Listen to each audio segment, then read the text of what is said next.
And day off. Early lead is taken by Townsend by the roll. Late Choice moving up on the outside. It is now Late Choice in the lead, followed by Magnolia's Classic in second. Now moving the flat turn, it's Late Choice in the lead.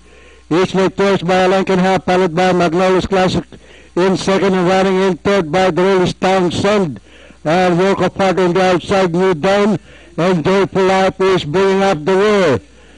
And rounding the far turn, it is still Late Choice by 2 lengths. It's Late Choice by 2.5 lengths, followed by Magnolia's Classic in second. And Work of Art moving up on the outside in third, and by the roll is Townsend. And into the home stretch, it is still Late Choice in the lead. It's Late Choice by 2.5 lengths, and Magnolia's Classic moving up on the inside. Work of Art on the farther outside, and Townsend.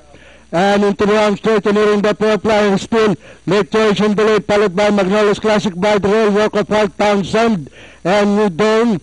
And finally, at the fourth line, it's a cinch for Late Choice. Work of Art, Magnolia's Classic, Townsend, New Dawn. And here comes Joyful Life. Okay,